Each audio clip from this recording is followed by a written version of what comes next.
Hey folks, welcome to Running Retro, where we keep retro running. So today we are going to be doing a disassembly and a reassembly of a Sega Master System. So yeah, let's get to it.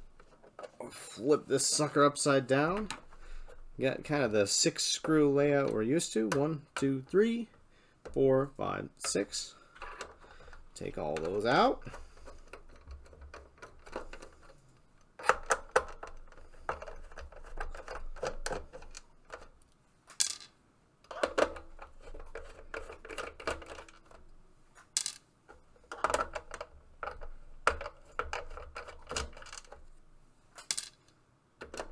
This one just doesn't. Oh, there we go. Okay. Didn't want to attach to my screwdriver. Guess that one in the upper left corner is a little hard to see, so right here.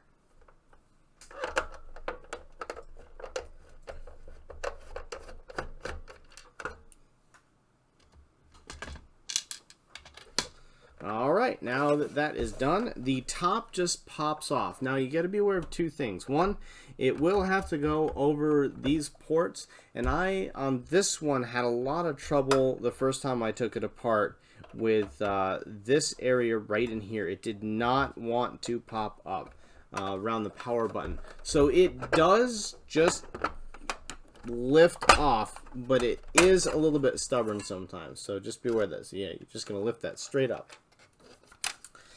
And here we go to the heart of the matter.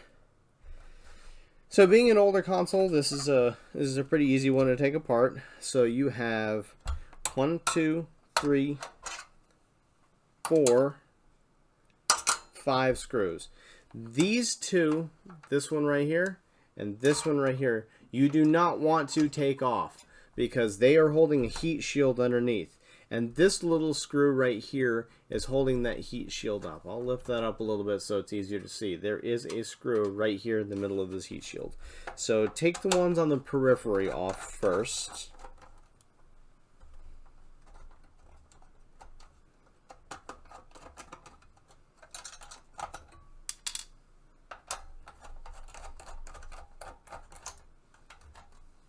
I love that big green LED. I don't know why I like that, but I just kind of like it.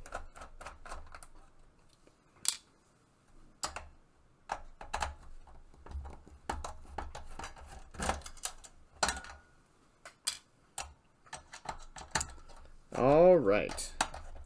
So 3 down the front, 2 on the back. 1 for the little screw. Now this screw is a different shape. It's a smaller one with a little collar on it, so you need to keep that separate.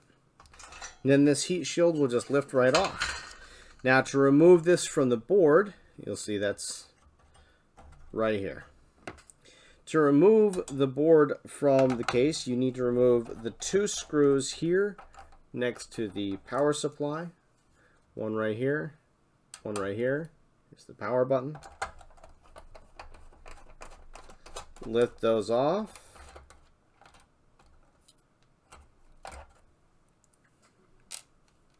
There are 2 screws right here you need to take out. 1 and 2.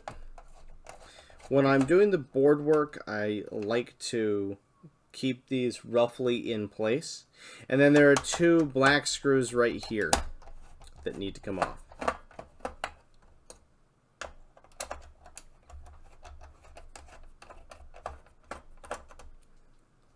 So those come out.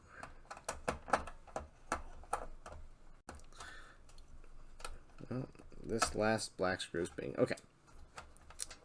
And now this will just lift off the board. Oh, sorry. There is one more screw right here in the middle. I always forget this one. This is why you lift carefully. There's one screw right smack dab in the middle of the board holding that down. I'm bad about remembering that screw. Now we just lift right up. Okay. Heat shield can just stay down in there. And here's your board. If you want to get this off, you have to unscrew. Sorry for hitting the camera. It was really hard to show. There is a screw down here in the voltage regulator that goes through the side here. And that is what holds that down. So if you're wondering what's going on there, that's how that's held on.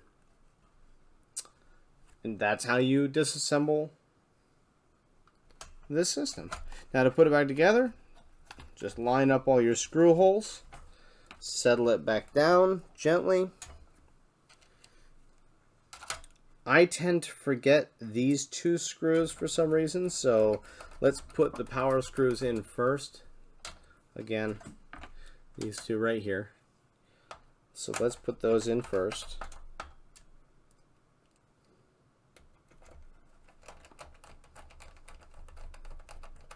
There we go. I don't like these two screws, but it's nothing I can do about that. I just don't like them. Put these two screws back in. Now I put all of these periphery screws back in first to line up that center hole as best as possible. So if you're wondering why, you can put these back in any order as long as you're putting them in the right slot, but this is how I like to do it.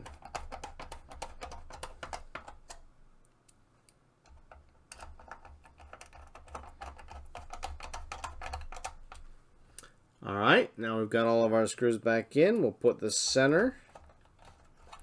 Be a little careful about this heat shield. Alright, that's got our board screws back in. We'll flip this upside down. I line up this one first because I am paranoid about this particular screw. Forgetting it, getting it to actually screw down. So I put this one in first. And it's easy to strip out, so be really careful on that one. Now we've got the 3 down the front.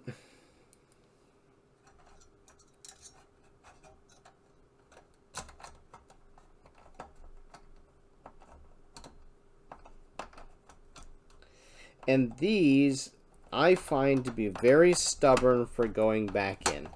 I'm not sure why, but every time I've done this, they've been a little finicky. They're lined up, and I'm making sure that I've got the screw going in the thread, but they don't like to line up very well.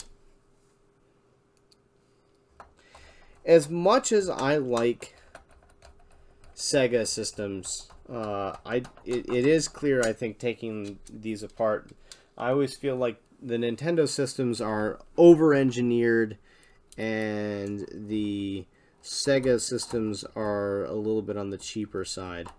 But that's just my take on that. So that's over there in that corner. And then the last one up in this upper right hand corner.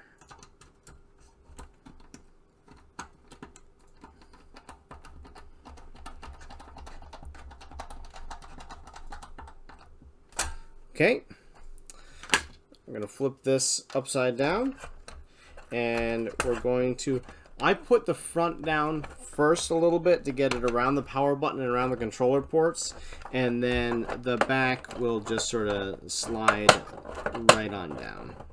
It's being a little bit, it can be a little bit stubborn sometimes. Like right now, getting around those controller ports is being a little bit finicky. Let's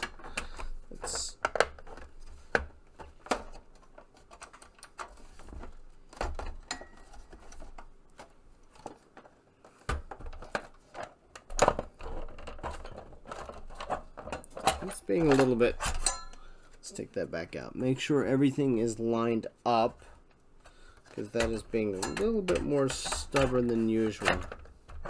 There we go. Nope.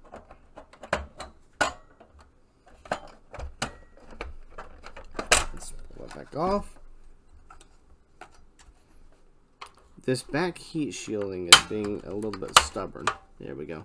The heat shielding was not behind the plastic, and it was preventing it from sliding in. So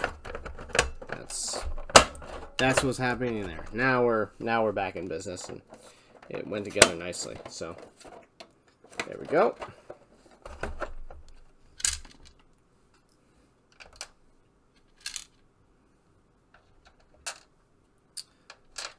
Drop my screws in.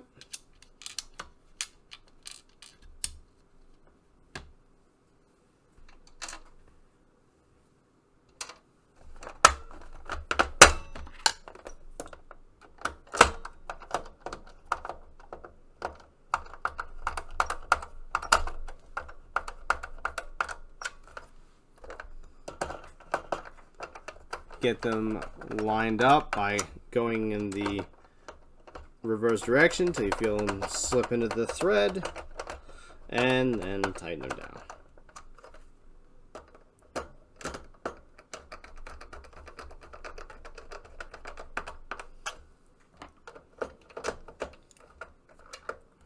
Get that one back on camera. This system is awfully wide, and it's kind of hard to get a good camera angle on it where you can see the whole system the entire time. You'll also note I'm using a microfiber cloth here. That's just so I don't scratch up the systems. This is actually one of the systems that looks pretty good, so I don't want to beat it up too much. And that is a disassembly and a reassembly of a Sega Master System. So if you like this video, please click like and subscribe, and hit the bell on the way out. Thanks for joining us.